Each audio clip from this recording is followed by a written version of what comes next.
Encore une vidéo bonus qui n'était pas prévue, donc vous voyez, je vous gâte. Je vais vous parler d'un outil qui est, à mon sens, trop peu connu, mais pourtant qui est un outil gratuit offert par Google, qui s'appelle le Conversion Value Calculator. En bon français, le calculateur de valeur de conversion. Alors, en quoi ça consiste? Alors, c'est un outil entièrement gratuit, hein, vous y avez accès, je vous donnerai l'URL. En gros, ça permet de faire quoi? Eh ben, ça va vous permettre de calculer de manière assez précise votre valeur de conversion en fonction des éléments que vous allez lui donner. Vous, qu'est-ce que vous devez connaître? Vous devez d'une part identifier euh, allez, on va dire trois étapes, qui sont trois conversions. Euh, Assez classiquement, dans le secteur de l'e-commerce, vous auriez par exemple l'ajout au panier, ajout des éléments d'envoi et de facturation, et puis finalement la vente qui a eu lieu. Et puis vous allez devoir indiquer les taux de conversion. Alors pour obtenir ces taux de conversion, il va falloir vous maîtriser un petit peu Google Analytics, mais vous avez accès à un endroit, à tout le... Vous pouvez créer un rapport, d'ailleurs je crois que c'est un des rapports modèles qui est disponible. Vous avez tout le tunnel de vente et de conversion donc, qui est créé. Donc vous voyez le nombre d'ajouts au panier, le nombre d'ajouts d'informations pour la livraison et la facturation, et finalement la conversion finale avec à chaque fois les pourcentages de déperdition. Et ce sont ces pourcentages de déperdition qui vont vous permettre inversement d'avoir les taux de conversion. Alors je vais vous montrer très rapidement comment ça fonctionne, vous verrez, c'est très très simple et vous verrez, comprendrez également à quoi ça sert. Donc là, vous voyez, j'ai un petit champ qui me dit ben, d'entrer une première action de conversion. Donc moi, typiquement, ben, ce serait l'ajout au panier. Ma deuxième, c'est quoi dans le process qui vient après l'ajout au panier? Ben, c'est ajout des informations de livraison. C'est un exemple, hein, dites-vous bien. Ensuite, entre ces deux éléments que j'ai indiqués, c'est quoi mon taux de conversion? C'est-à-dire qu'entre donc normalement, dans Google Analytics, encore une fois, vous avez le taux de perte. Donc admettons que vous avez 75% de personnes sur 100 qui mettent au panier, vous n'en avez que 25 qui mettent les ajouts des informations de livraison.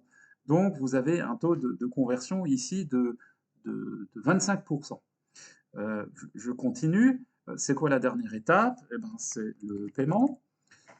Et là, vous pouvez vous dire, bah, finalement, sur ces 25 personnes, j'en ai j'en ai que la moitié qui procède au paiement. Bon, la moitié, ça correspond à 50% de ces personnes-là. Et donc, je clique sur Continue.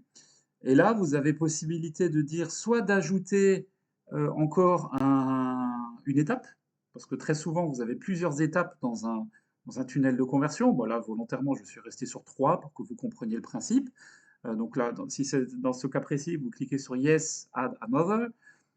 Et sinon, vous cliquez sur No, That's It. Et puis, vous devez ici mettre euh, le, le- la valeur moyenne d'un consommateur qui complète le paiement. Alors ici, bon, ben, c'est une moyenne que vous allez devoir calculer. Normalement, vous la trouvez dans Google Ads, par exemple, ou même dans Google Analytics, vous avez toujours la valeur moyenne d'acquisition pour un client. Donc, admettons que vous devez mettre 80 € sur la table. En gros, ça veut dire quoi? Ça veut dire quoi cette phrase? Ça veut dire combien d'argent devez-vous mettre sur la table pour obtenir une conversion? En gros, c'est coût par conversion. Donc, admettons que je dois payer 80 $, c'est en dollars. Hein, vous faites la conversion si c'est en euros. Je clique sur OK. Et là, il me dit de calculer. Alors, je calcule. Donc, ça veut dire que, d'après lui et d'après tout ce que j'ai mis là, ma valeur de conversion moyenne pour l'ajout au panier, c'est 10 $. Donc, en gros, il va me calculer une valeur pour ça.